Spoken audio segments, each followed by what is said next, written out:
ED എന്ന ചുരുക്കത്തിൽ അറിയപ്പെടുന്ന എൻഫോഴ്സ്മെന്റ് ഡയറക്ടറേറ്റ് വാസ്തവത്തിൽ ഒരു അത്ഭുത പ്രതിഭാസമാണ്.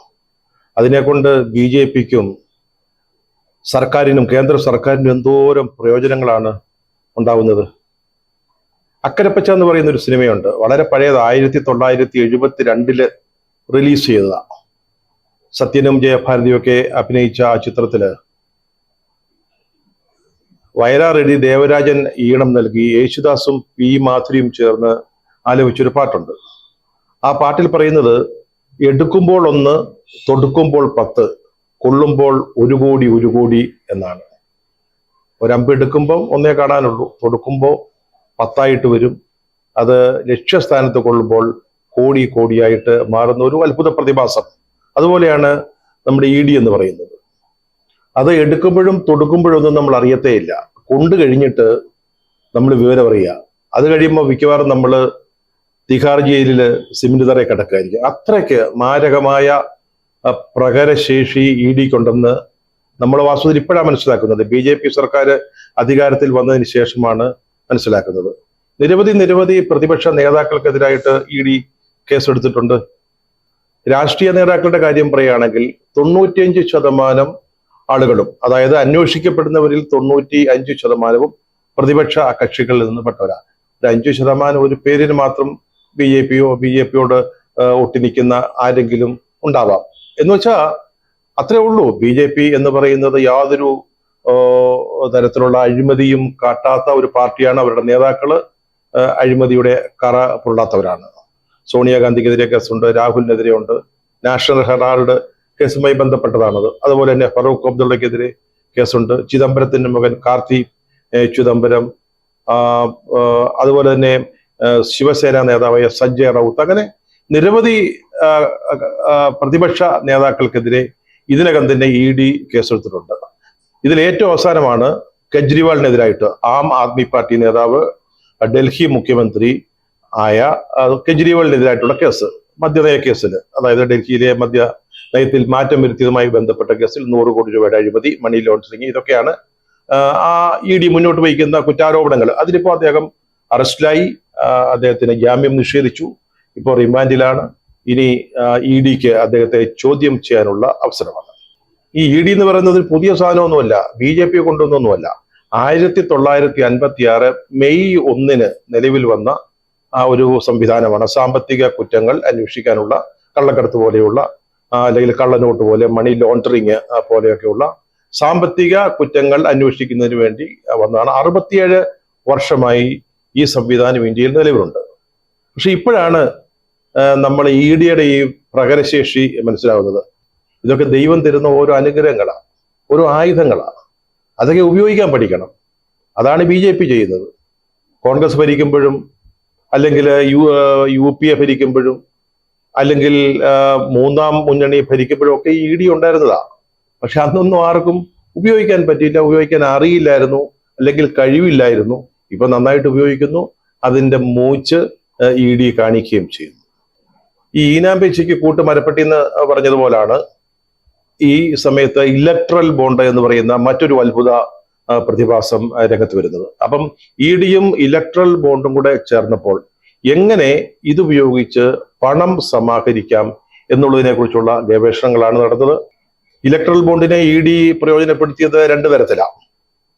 ED എന്ന് പറയുമ്പോൾ സർക്കാർ, ഭരണകൂടം പ്രയോജനപ്പെടുത്തിയത്. അതായത് ഒരാളുടെ അടുത്ത് 4 കാശുണ്ടെന്ന് മനസ്സിലാക്കിയാൽ, അയാൾ അത്യാവശ്യം സാമ്പത്തിക കുറ്റങ്ങളൊക്കെ ചെയ്യുന്ന ആളാണെന്നും ബോധ്യപ്പെട്ട് കഴിഞ്ഞാൽ, നമ്മൾ ആദ്യം ED അങ്ങോട്ട് വിടും, ഒരു അന്വേഷണം, പിന്നെ ഒരു റെയ്ഡ് നടക്കും. ആ റെയ്ഡും കൂടെ കഴിയുമ്പോഴത്തേക്ക് ഈ മുതലാളിക്ക് മനസ്സിലാകും കാര്യം കട്ടപ്പോകയാകും, അതിനകം എന്തെങ്കിലും ചെയ്യണം. അതിനുള്ള വഴിയാണ് ഇലക്ട്രൽ ബോണ്ട്.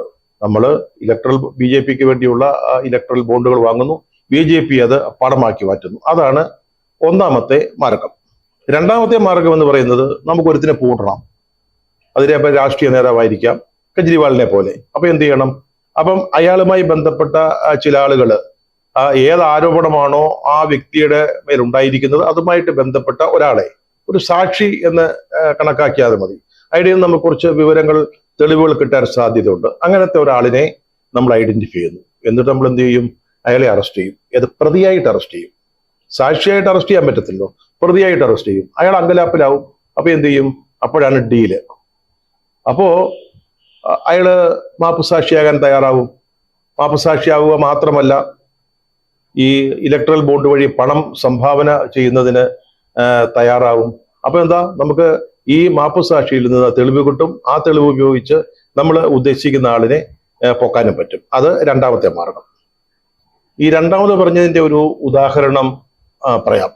അത് നമ്മുടെ മദ്യനയ കേസുമായി ബന്ധമുള്ളത് കൊണ്ടും അതുവഴി ഇന്നത്തെ സാഹചര്യത്തിൽ കൂടുതൽ പ്രസക്തി ഉള്ളത് കൊണ്ടും ആ കേസ് പറയുകയാണ്.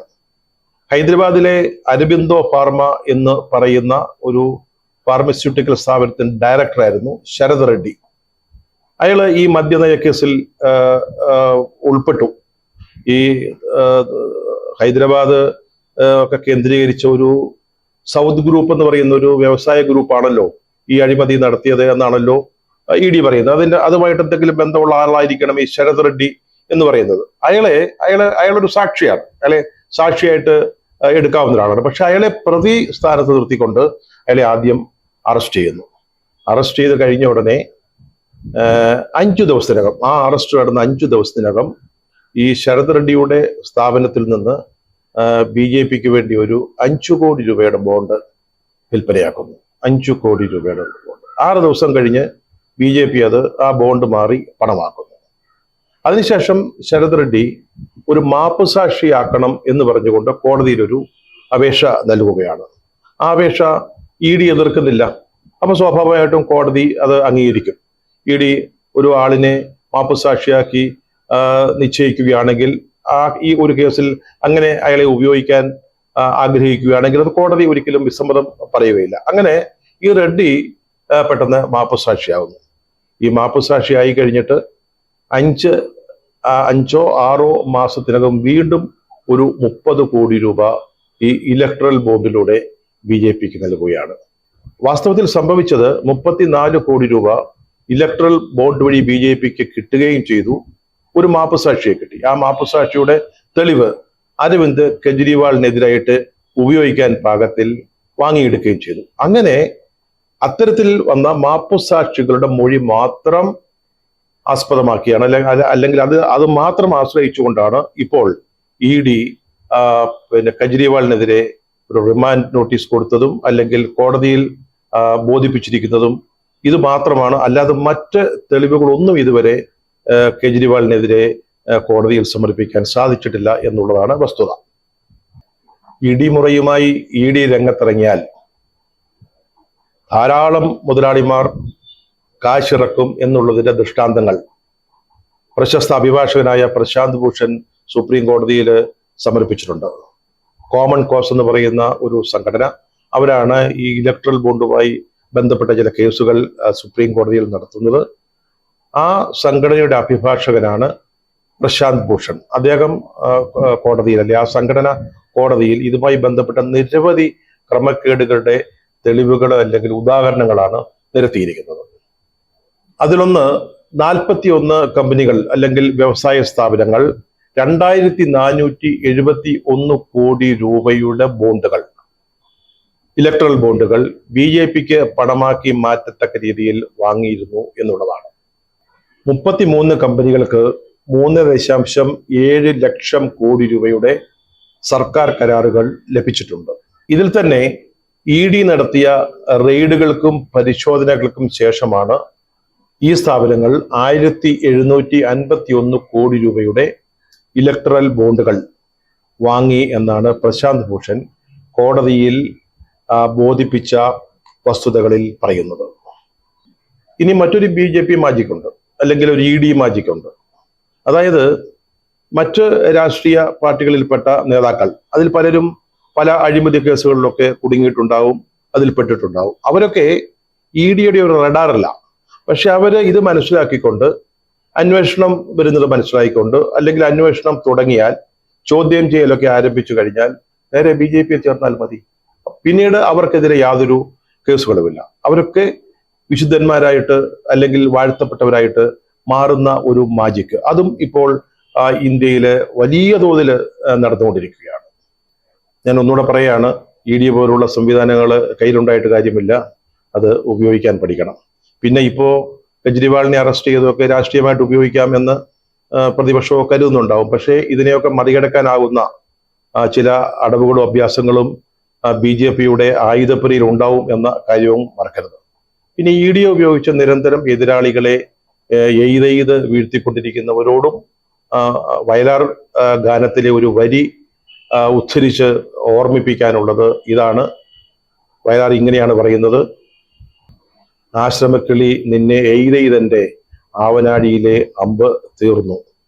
അങ്ങനെ അമ്പ് തീരുന്ന ഒരു സാഹചര്യം ഉണ്ടായാൽ കളികൾ മാറി വരും.